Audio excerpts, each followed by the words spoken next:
So in this one, we got 3 questions straight from Discord. If you do have any questions of your own, there's a Discord link in the description below, and there's a Q&A channel in my Disc where you can submit all your questions. Okay, so the first question comes from Dax. It says, hey mate, I would love if we could take some time to look through our last KT attempts from last week.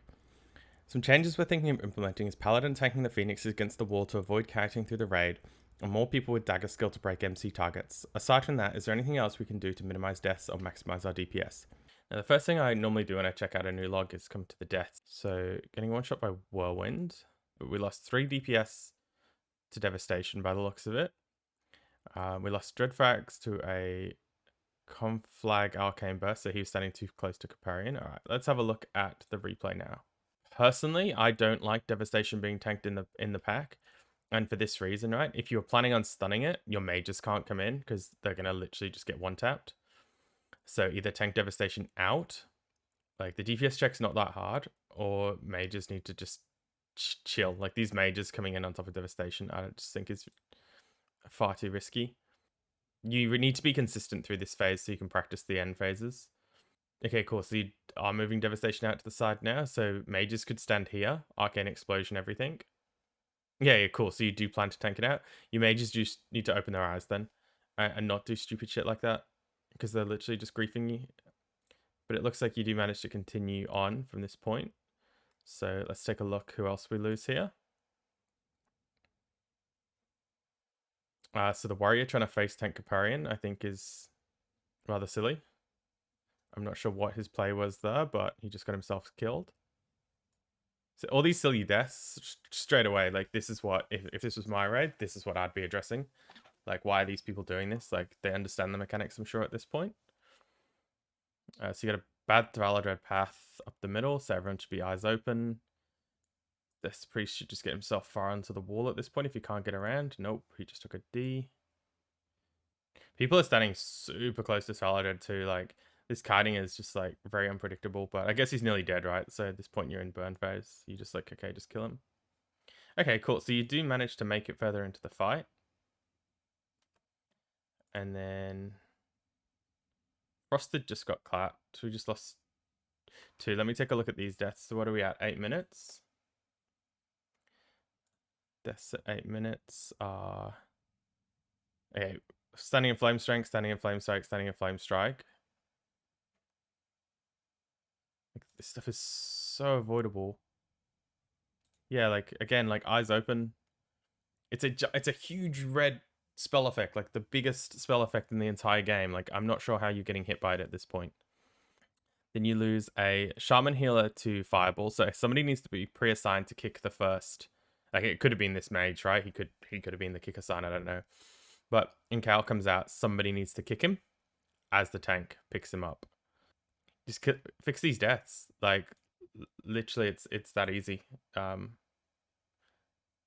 The reason that you're not progressing right now is like just too many silly deaths, and it's all stuff that's so easy to fix. Just get your raid sitting up straight, focused, like something as easy as like posture check before the pull, or posture check as you go into final phase. Just having people like ready to go, ready to react to mechanics makes the biggest difference. And at this point, it's a wipe. Okay, so let's just take one more look at your last pull of the night. Let's have a look where the deaths start coming out. So got my lead by Kael at 7 minutes. Is this just a... Let's take a look here.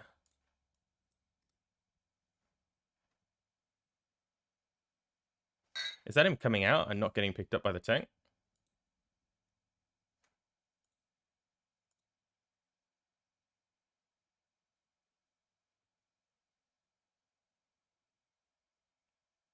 So he fireballs onto Dreadfax. So at this point, Dreadfax has him.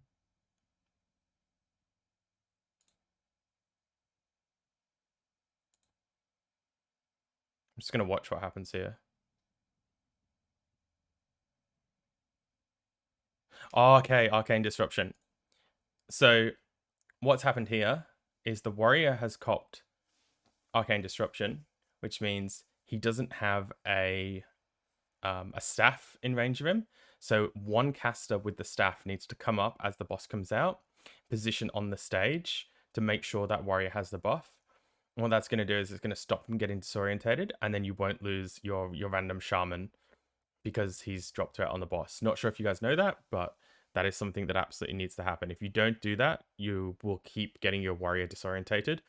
And when that happens, it's kind of like he's bopped, right? The boss is just going to run away, clap somebody. When that effect finishes, he'll come back to the warrior. So that is how you fix that. You actually lose what looks like 2 people because of that. I think your paladin died to something similar there. Let's just take a quick look at that. Deaths on the paladin. Yeah, fireball 2. Yeah, so you actually lose 3 people. So 2 fireballs. You should be kicking these regardless, but fix that, all these people will live. Okay, so the next question comes from Bolverson. Hi, we're an 810 guild on Razorfen EU German server and trying Vashj for 3 weeks now. Our best attempt is a 7% wipe yesterday. I think we understand phase 1 and 2, but it'd be great if you take a look at the log and maybe give us some tips for phase 3. This is a 7% try. We switched to Melees doing the Nagas yesterday. The week before we had Melees hunting elementals instead, and this works much better for us. Good. Thanks a lot for your time. No worries, Bobbleson. Let's take a look at your log here.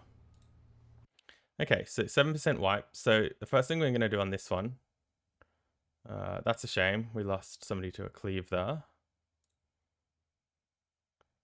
And toxic spores from the hunter.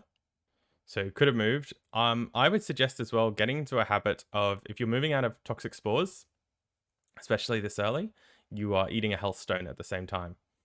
Because one of the health stones would have saved his life there. All right, so what I want to check firstly is your phase 3, and we're going to go over to damage. And we're going to have a look once you transition, kind of who's pulling their weight. Okay, firstly, yourself.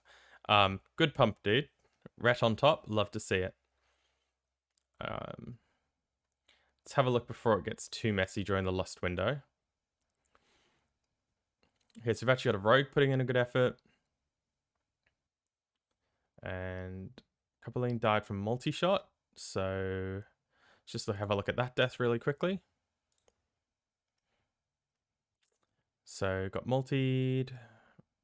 Had an untanked feral druid attacking them.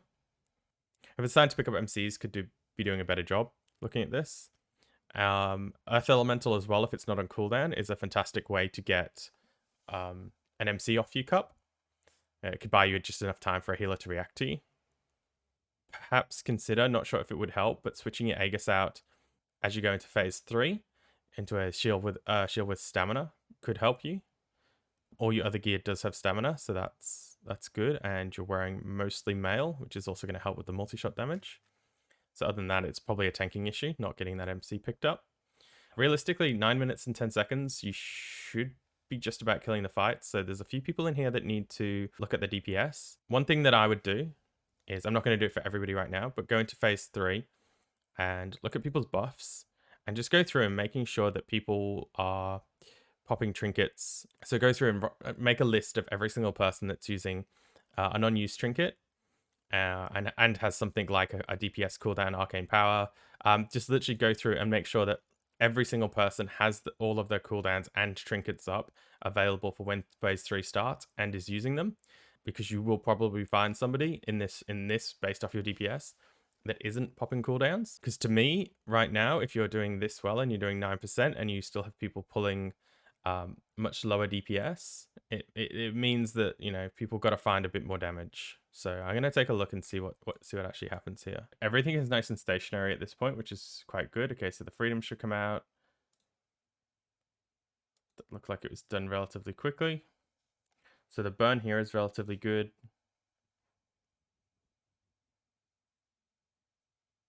We're going to take a look at like how people start dying as well. So one thing you guys could do a little bit better is your spacing around the boss is very stacked on this side. So if a spores comes down on Tina here, for example, you're going to have to push other people out of the way. So I know it is hard, but like a little bit of pre-spread as you know you're about to transition into phase could allow a few more people to have to move less.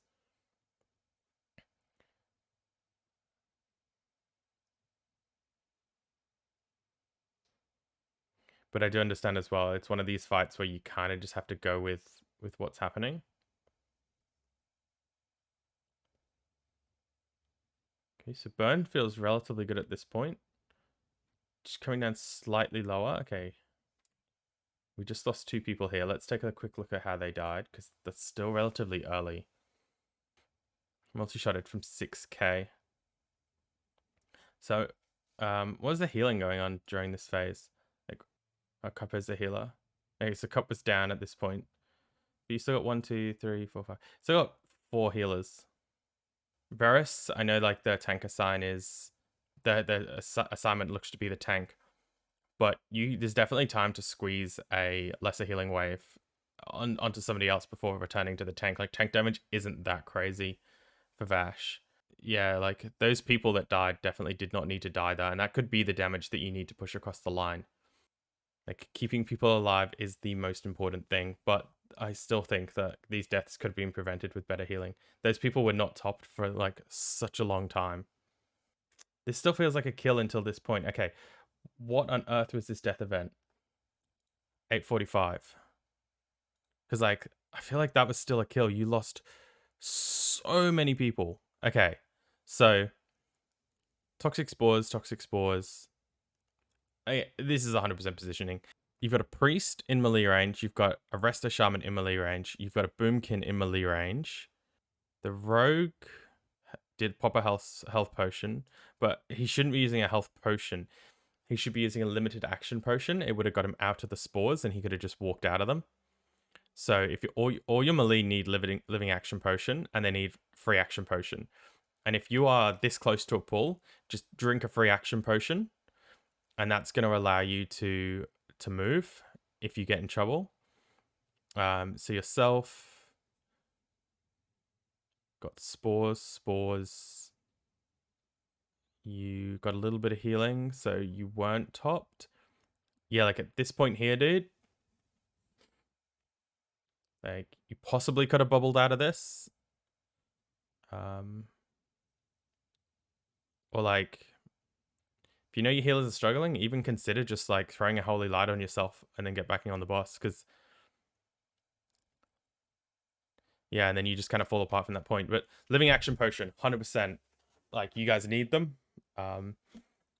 And people need to not be in melee range. Like there's just too many people standing in melee range. Okay, so the next question comes from Where Is Me? Greetings, Devlin. We're a casual 810 guild struggling with KT. Our last few attempts we've been trying to leave the Phoenixes up in phase 4 and attempt to drop them during the phase 4 to 5 transition. Okay, do not do that. This is our scrappy guild log. Your input on our scrap attempts would be lovely. Thank you. Okay, before we even jump in the logs, I'm going to come across to my YouTube. We're going to go to the latest video I made. And in the comments here, we're going to have a look at this question from Elusive Norman. He said, hey, so quick question in my guild. We're 9-10 with Kael being the last one to kill for now. We haven't had too many pulls on him, but each week we're getting more and more time on him. The question I wanted to ask in phase 4, when the Phoenixes are out in the video, you kill the eggs, having the pally kite them around. I've seen some others do it where they leave the Phoenixes up until 50%, and when they're in the air, just burn down all the Phoenixes and their eggs down. What's better to do? We're able to consistently get to phase 4, but the Phoenixes seem to overwhelm us a bit with the spawning over and over, so the burn strat seemed pretty useful. So I let him know I've progressed this fight with 3 different teams now. In each team, we kill the Phoenixes off as the egg spawn, keeping on top of it, not getting overwhelmed, and keeping the fight clean. I'd suggest this strat you have done. So we talk out like the leaving the Phoenixes up is a bit more of an advanced strat. It works if you have an incredibly high amount of raid DPS, and in my personal opinion, it is a more of an end game strat once your raid is really geared. And he came back and said, thanks for the suggestion. We ended up getting 10-10 tonight. Just went in and managed to one-shot Kael, burning down the eggs and as they died. Well, when they died, worked so well. So just by a little strat change there, his guild was able to get the kill. And I would probably suggest if you change your strat here, Woe, that you would probably have the same results. So let's just take a quick look at the replay. Okay, so you're doing the stack strat, and then you've got a Phoenix running into the raid, which is just going to absolutely melt your raid. So you've got 2 Phoenixes up now. So this Phoenix shouldn't have even been in the game, really. Like, all light raid damage you took then was because you're leaving Phoenixes up. Dude, kill the phoenixes off, and you'll probably get a kill on this. It's that easy. So that's the Q&As for this week. If you've got any of your own questions, drop them in the Discord. And if you do like this kind of content, feel free to maybe support me on Patreon. So thanks everyone. Hope you enjoy the video. Hope you learn a thing or two, and good luck with your progression.